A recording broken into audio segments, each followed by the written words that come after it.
Well, hello, hello, hello. Today we will be giving this a try to make a tessellation. A tessel what? A tessellation. Tessellations are these interlocking shapes that have no spaces in between. Repeat this, make this repeat, make this repeat, make this repeat. It gives a beautiful pattern, overall pattern that just repeats and repeats and repeats. That's the tessellation. The artist associated with tessellation's name is Escher. Yes, Escher. Escher did lots of tessellations, all different types with animals and people's faces, and they were really quite stunning. Um, Tessellations can do many things. It depends on how they're designed. A tessellation can either slide or flip or turn. So let's take a guess what this one does. This slides. I made this shape using an index card. Just the basic index card like I wrote tessellation on. I used the lined side so I could write it neatly. Note cards are great for taking notes. Index cards are great for taking notes. They're great for when you need to just have something pocket sized to study with, or just to have. I keep them in my purse when I need to write things down. Oh, here's the shape I made. I made this out of an index card. Okay, see? It's a shape that I traced and was able to slide, slide, slide up, slide to the right. Almost sounds like a dance. Okay, so I'm going to take a plain blank index card. I'm going to show you how to make a tessellation inspired by Escher. Yes, we're going to make a tessellation together. But this time I'm going to think, I already did one that did a slide. Maybe I'll try one of the other ways. This is how I did it. I took the short edge of my index card, because I believe this is 3 by 5 inches. 3 inches is a good size for a tessellation pattern. So I'm going to make sure, yes, get that all the way over. And I like that an index card is more heavyweight than regular paper. All right, take your handy dandy scissors and cut right there along where the edge was folded over. Voila. So now I have a square. You should start with a regular polygon like a square, triangle, or hexagon. Those are best to start with. You definitely can't make a tessellation using a circle or oval, anything that has curves. You want something that has equal sides. The sides have all the equal length. All right, so here we go. I am going to, let's see, because I'm using an index card and there is a red line right about here. I'm going to trace over my red line here with this pencil so you can see. My red line is right there.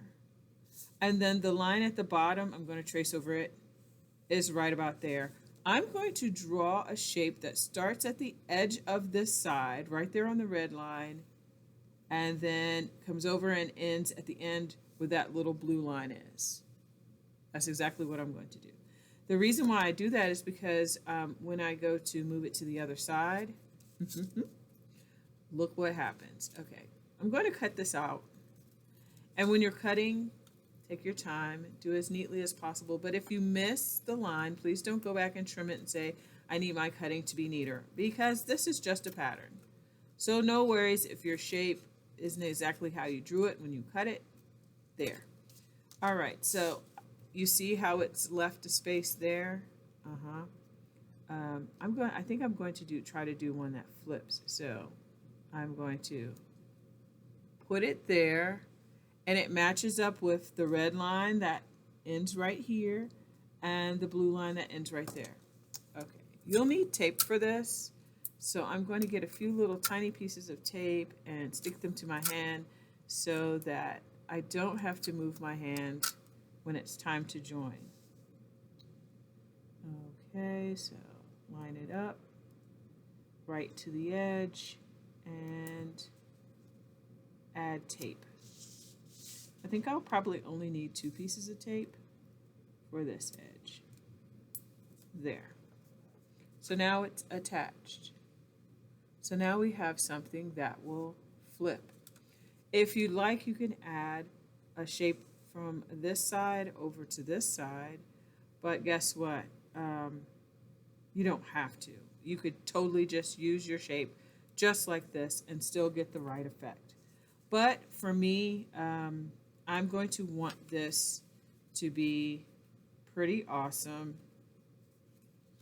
Wait, I think I need more tape just to make sure it is nice and secure.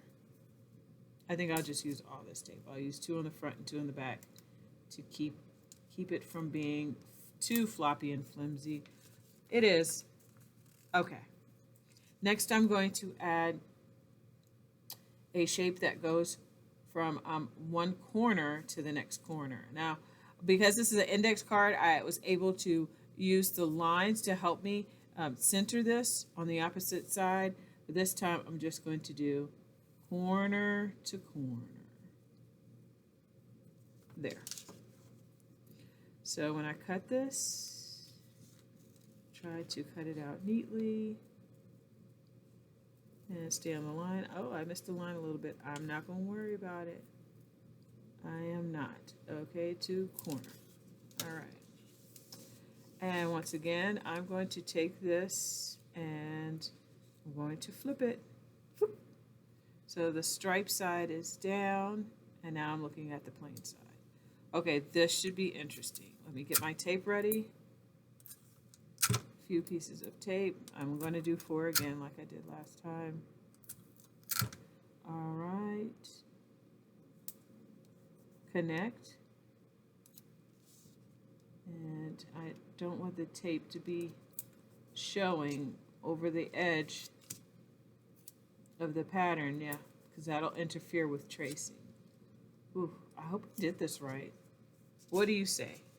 All right, we're making a tessellation, and I attempted to do a flip. I did a slide already with my fish.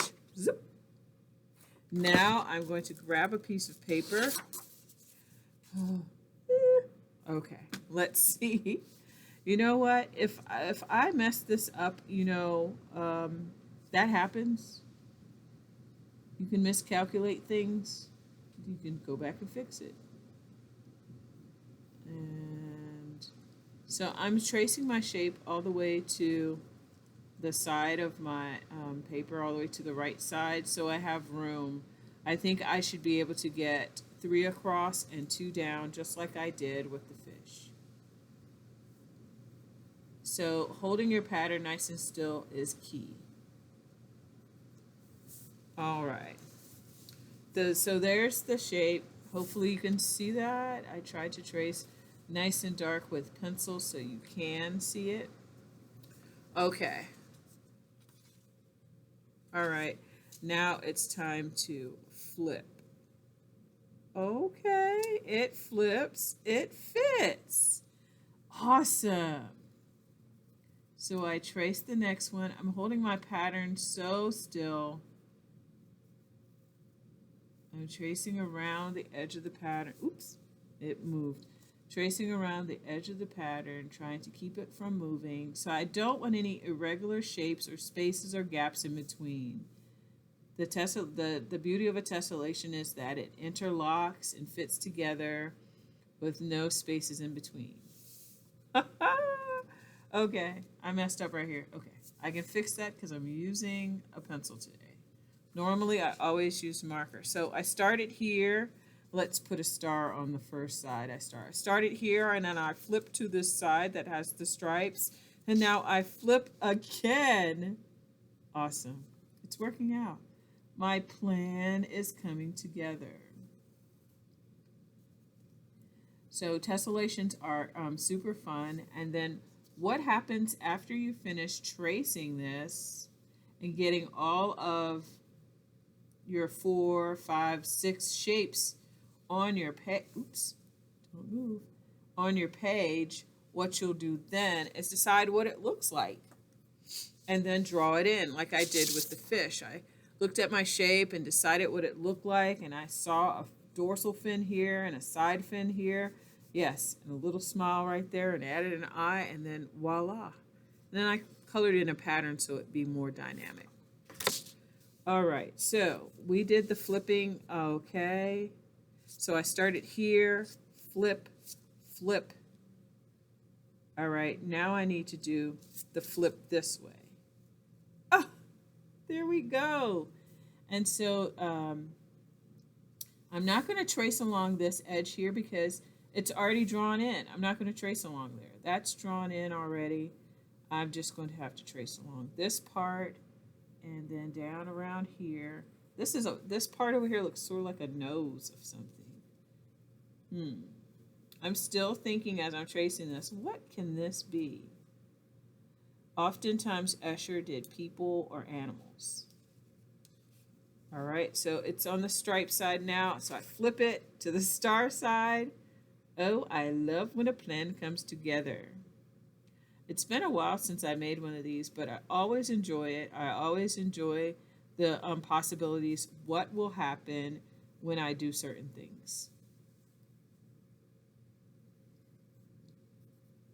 And we're going to flip from the star side to the stripy side. Bam. And see how that just fits in there just so wonderfully? So if I had looked at how I cut this out and said, oh my, I missed a spot and cut, there would be some weird gaps when I go to trace. But that's not happening because, hey, it's just a pattern. You don't cut it out perfectly on the line. That's okay. Oh my gosh. So this one flips. This one is flipping. So, yes, flip. I'll just name it flip.